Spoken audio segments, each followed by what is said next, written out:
Hiya, welcome to Bad Influence. This week, we're looking at some of the dream consoles, like the Neo Geo. Our main review this week is Super Mario All-Stars on the SNES. And I'll be reporting from the best special effects company in the world, creators of these guys. Amongst all my fan mail this week, I've discovered a poem by A.T. Sanderson of Glasgow. There once was a guy called Nam, who was a little spam. He never knew until he grew, which made him a bigger spam. What a marvellous poem. Thus inspired, I've decided to do today's first cheat entirely in verse. The first cheat that I'm going to do is for the Amiga game Street Fighter 2. Put your cursor over Blanca, then type in patience as a prank. Then select your favourite fighter and play the game until your energy's lighter. To top it up, just press F10. You'll never lose, even against Ken. Well, there it is, my first rhyming cheat. I think you'll agree I never missed a beat. Keep watching, because I'll be back with more exciting cheats from my shack. Namrud, what a dude. You've seen the film, you've worn the book, you've read the T-shirt, and you have eaten the game. And if you're not sick of Jurassic Park and dinosaurs by now, you will be by the end of the programme. This is the CD-ROM Dinosaurs, which runs on the PC. It's based on several books, but as well as words and pictures, you get sounds and animations as well. You can start at the beginning, like a book, or dip in where you like, and that's what I've done. I've gone to the basics. What is a dinosaur? Let's find out. Dinosaurs were amazing creatures that lived during the Okay, this is where it's got it over a book, because I can't say that word, so I can click it. It'll get me more information about that strange word. Here, it tells you what it is, but best of all, it'll also tell you how to pronounce it. Mesozoic era. Mesozoic era. And now I won't embarrass myself in front of dinosaur experts. This voice facility is also used because you can go on guided tours. There are loads to choose from, but we'll go for the Dinosaur Olympics. In basketball, when the Dino Dream Team steps onto the court, Michael Jordan doesn't stand a chance. And I've chosen this one because I hope that Manchester are going to win the Olympics later on. Keep your fingers crossed for that. As well as this, you can have a look at 6 different movies. It lets the sounds and animations speak for themselves. I've chosen The Hunt because it's the most bloodthirsty, but it's not for the faint-hearted. What I want to know is, how can they sample sounds from animals that died 65 million years ago?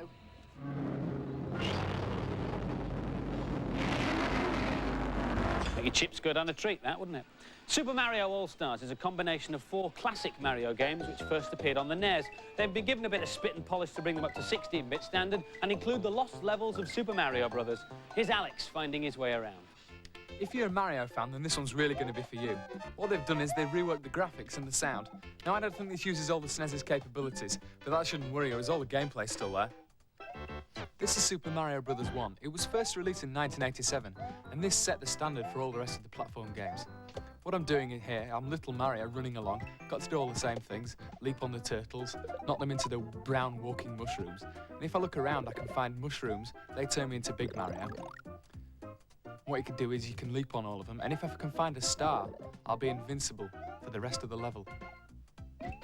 This means you can just run through, you can do big jumps, you can just plough through the game. These are the lost levels of Super Mario Brothers. You won't have seen these if you live outside Japan, because when they were first released, they were considered too hard for the European market, and this one requires some precision jumping. Let me tell you, these are a lot harder than they look. You've got to leap over these green things, but they're always getting you. Oh, they got me. With these 4 separate games included, I think that makes it great value. Even if you've already got Super Mario World, I think this complements it nicely. I will consider buying it, but only because it's got the 4 games in one. When they were first released, the Mario games were good, but they're flogging them to death by re-releasing now dated games. And so the final scores for Super Mario All-Stars, the girls gave it an average 3 out of 5, but the boys gave it an excellent 4 out of 5. Right, Scotty Furtlers, which famous movie is this an impersonation of? I'm really bored with this planet. You are the chosen one, Luke. May the Force be with you. Eek, eek, the spaceship has been overrun by Imperial stormtroopers. Use the force, Luke.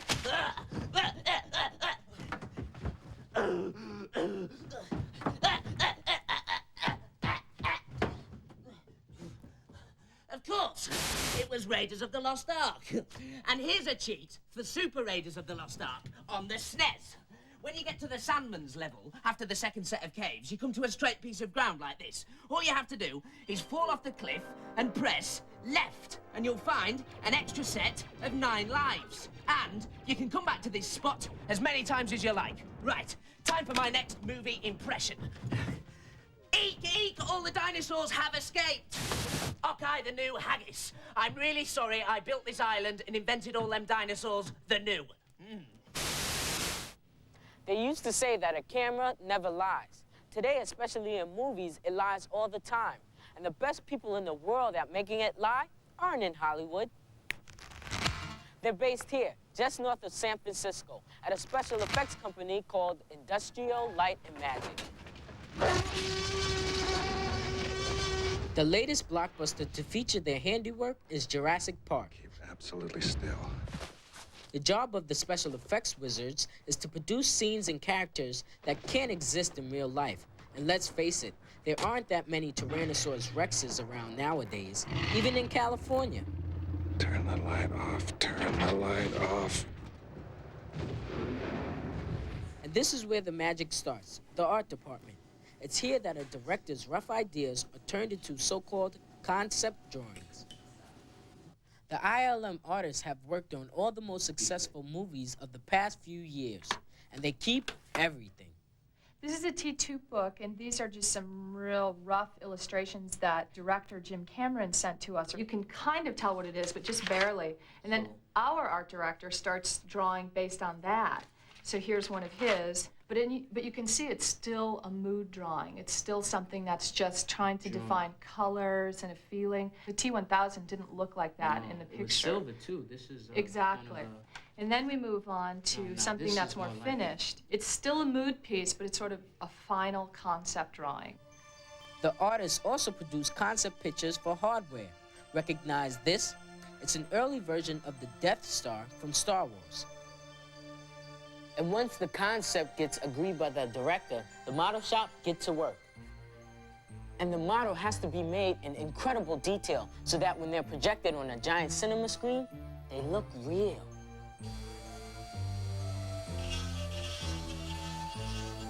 The model makers here at Industrial Light and Magic can produce anything from dragons to dinosaurs, from spaceships to Slimers, from buildings to brothers.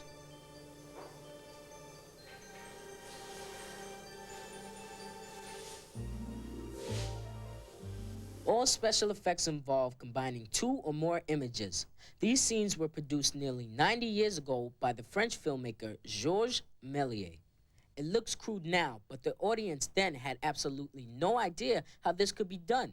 And special effects techniques remained pretty much unchanged until Industrial Light and Magic was set up nearly 20 years ago. It's 1975. Producer George Lucas is about to embark on a project called Star Wars, and he needs to film some very special effects. He assembles a team of model makers, cameramen, and unusually computer experts, who between them invent an entirely new way of shooting special effects. For the first time, they're using computers to control camera movements. This is what's called a motion control camera. It's motorized and can move very precisely under computer control. It means that camera moves can be repeated time after time. So all the spaceships that you need for your battle can be filmed separately and combined later. Today, motion control is used in every other movie. But here at ILM, they're one step ahead. They're using computers in an entirely different way to produce movie images.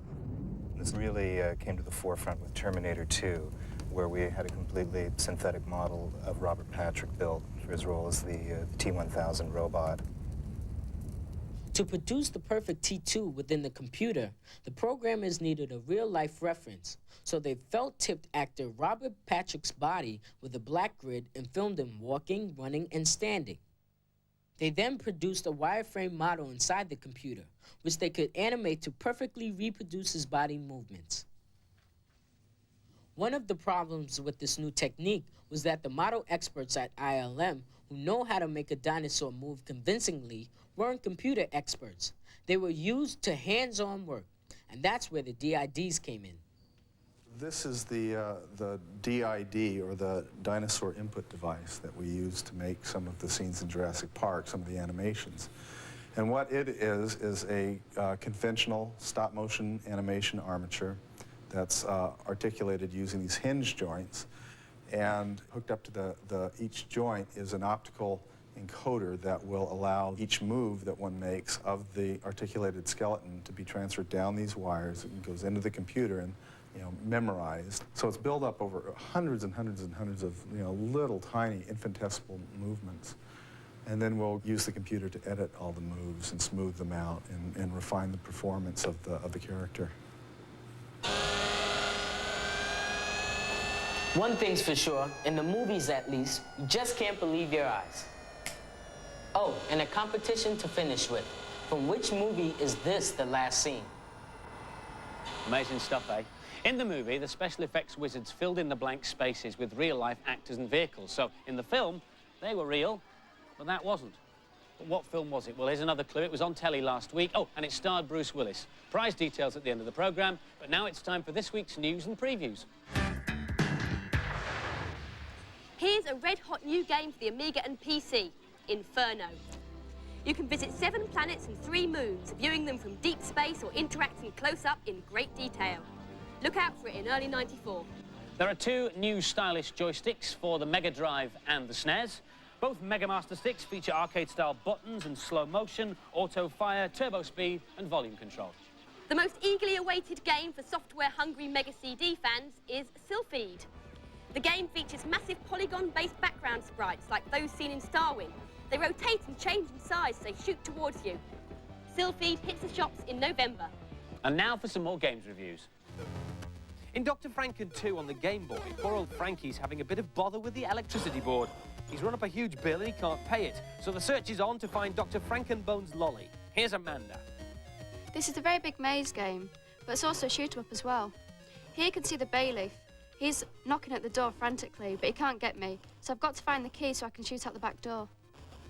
This game's slightly different to the first game, as there are several different worlds. Here I am in the forest. Every time you come back to the forest, it may be slightly different, like there may be coins in the trees, or there might be people sat down below. Here's an old man. He doesn't do anything, so you just go past him.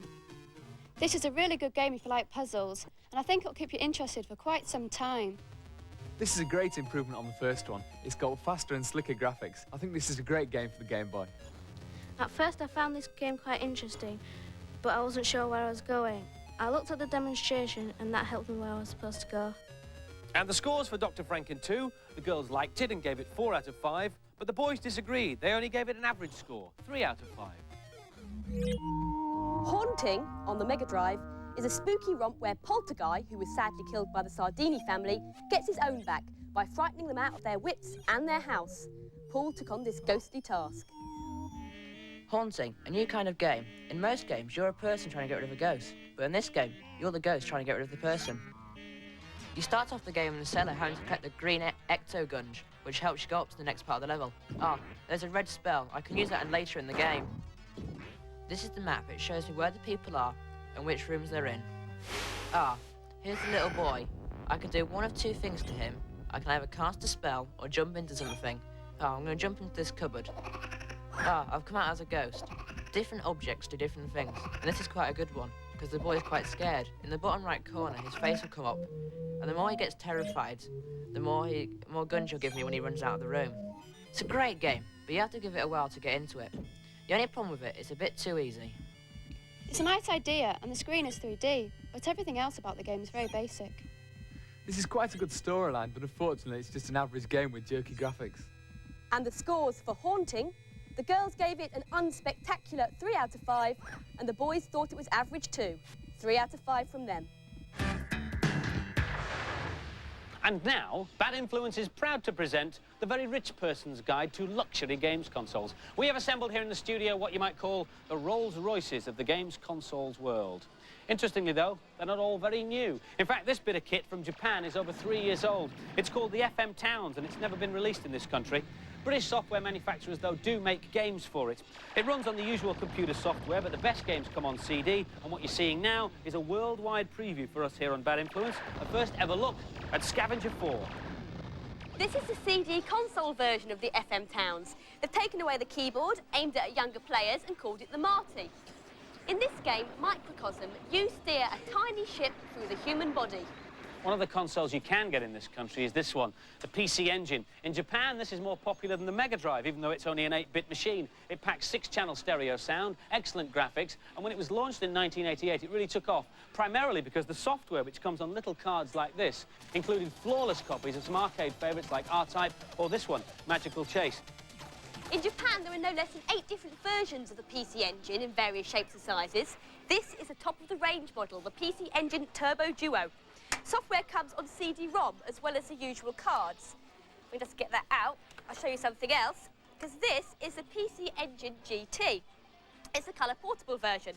It shares many of the same features as its big brother, including using the same cards, which makes it the only portable in the world on which you can play Street Fighter 2. At the top end of the scale is this, the Neo Geo, the most powerful games console in the universe. It's literally an arcade machine for your bedroom. Software includes all the arcade favourites. This has just been released and I've been playing it all day. It's called Viewpoint. Sadly, the Neo Geo is only available on import, but electrical shops and mail-order companies might be able to rent it for you.